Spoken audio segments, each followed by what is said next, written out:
Hello les amis, je vous retrouve pour une nouvelle vidéo sur le football français et la Ligue 1. Et je vais vous présenter le débrief en statistique du match Toulouse contre Nice, un match qui avait lieu ce samedi 17 janvier 2026 pour le compte de la 18e journée. Et c'est Toulouse qui l'a emporté 5 buts à 1. Alors dans cette vidéo, je vais revenir sur les buts de cette rencontre, mais surtout sur les statistiques des deux équipes pour comprendre un petit peu le déroulé du match. Et on terminera la vidéo par le classement de la Ligue 1 mise à jour. Alors c'est une déroute totale pour les Niçois et Toulouse a ouvert le score très vite par Hidalgo à la 7e minute. Ensuite, Toulouse a marqué un deuxième but juste avant la mi-temps par Magri à la 45e. Toulouse menait donc 2 buts à 0 à la mi-temps. En début de deuxième mi-temps, Wai, la nouvelle recrue de Nice, a réduit le score à la 49e minute, mais ça a été que de courte durée puisqu'Hidalgo a remarqué un troisième but à la 55e. Ensuite, Caceres a marqué à la 74e et Vignolo a marqué à la 80e pour une belle victoire des Toulousains. Alors, est-ce mérité ou pas? On va aller voir les statistiques pour comprendre.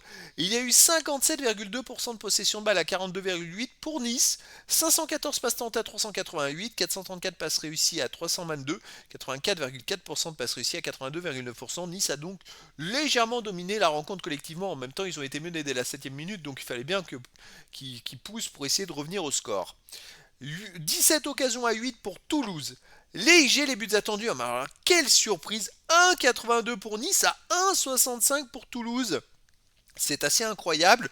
Finalement, Nice a eu plus de XG que Toulouse, mais alors quelle réussite de la part des Toulousains pour marquer 5 buts avec un 65 XG. Voilà, ça me rappelle le moment, les matchs où Nice avait l'opposé de ses adversaires et gagnait les matchs.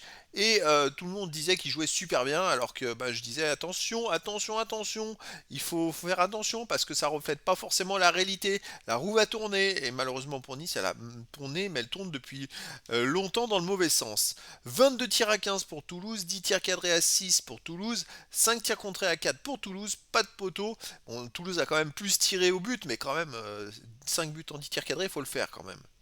Les autres stats, 1 hors-jeu à 0 pour Nice, 7 corners à 6 pour Nice, 25 centres à 10 pour Nice, 17 interceptions à 7 pour Toulouse, 19 tacles à 9 pour Nice, 51 duels gagnés à 44 pour Toulouse, 5 arrêts à 4 pour Toulouse, 17 fautes à 11 pour Nice, 2 jaunes à 1 pour Nice, pas de rouge. Bon là, il y a des statistiques qui sont quand même en faveur de Nice, qui montrent, on comprend pourquoi Nice a eu tant de IG.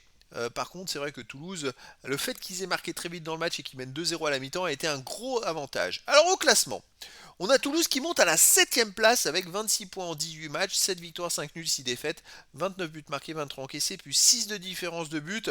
C'est plutôt pas mal pour Toulouse, ils remontent pas très loin des places qualificatives pour la Coupe d'Europe. Nice de son côté continue sa dégringolade, ils sont 14e avec 18 points en 18 matchs, 5 victoires, 3 nuls, 10 défaites, 21 buts marqués, 35 encaissés, moins 14 de différence de but, ils n'ont que plus que 4 points d'avance sur le barragiste pour la relégation qui n'a pas encore joué dans cette journée. Donc voilà, attention à Nice. Et voilà, c'était donc le débrief en statistique du match Toulouse contre Nice, un match qui s'est terminé par la belle victoire de Toulouse, 5 buts à 1. Voilà les amis, je vous dis à très bientôt pour une nouvelle vidéo.